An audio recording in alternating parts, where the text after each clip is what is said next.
Today we'll be going over a variety of components on the Facebook business page. For those of you who have been on Facebook a long while, view this information as a way to audit your page and make sure you're taking advantage of all the features.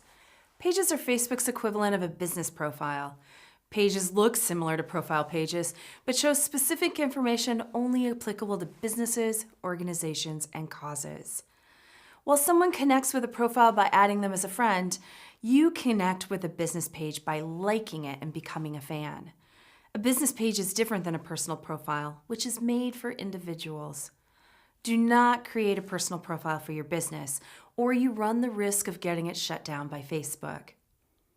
If you haven't created a Facebook page before, head to facebook.com/pages/create. There, you'll be asked to choose if you're a business or a brand, or a community or public figure. If you have a local brick and mortar business, consider having a Facebook local page rather than a general business page. Then you'll be asked to choose a category. Depending on which option you select, the About fields on your page will be customized. Choose the name for your Facebook page wisely. Facebook will let you change your name and URL in most cases, but it can be a difficult and tedious process. To create a page, you must manage it from a personal Facebook account. However, your personal information won't appear on the page unless you add it. The first step to giving your Facebook page an identity is adding a profile picture. This will serve as the primary visual for your page, appearing in search results and alongside any of your content that shows up in a user's newsfeed. Think of your profile picture as your first impression and be sure to choose something immediately recognizable, like a logo. If you're a speaker or public figure, go with a favorite headshot. Local restaurants or shops may choose an image of their most popular offering. Most publishers suggest creating a photo with the dimensions as listed on this slide.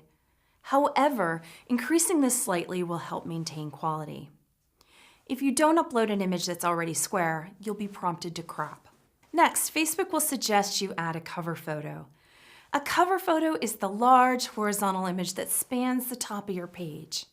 It should express your page's identity and can be updated often based on special offerings, campaigns, or seasons. Keep these things in mind when developing your cover photo. Your cover photo is public. Cover photos can't be deceptive, misleading, or infringe on anyone else's copyright.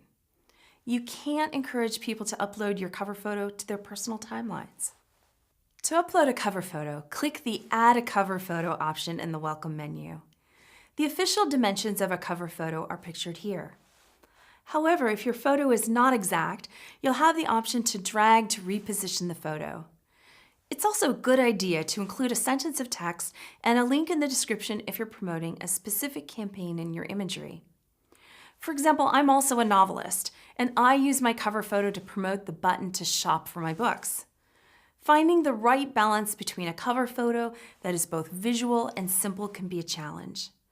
Try going with an abstract image or a pattern to catch the eye, or a landscape shot with your product as the focal point. Often, the best cover photos are the ones that use negative space to their advantage, meaning the empty space around the image helps to highlight the image and make it further stand out. You can also use video in your cover photo. You can use this to tell a more complex and visually interesting story. Video cover photos are the same size as cover photos and can be 20 to 90 seconds long. Next, you'll want to add a short description. Add 1 to 2 sentences or 155 characters max about your business.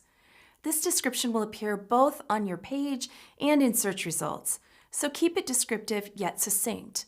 But don't be afraid to show a bit of your brand's personality. Alternatively, you can edit your description by navigating to the left menu and clicking on About.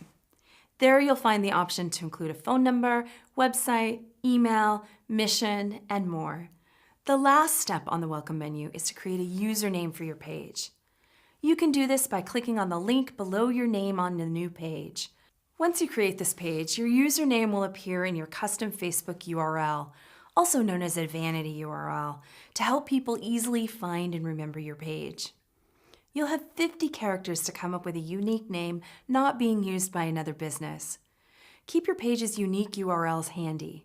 You'll use them again when you begin cross-promoting your page on your website, blog, and other assets to get more Facebook likes.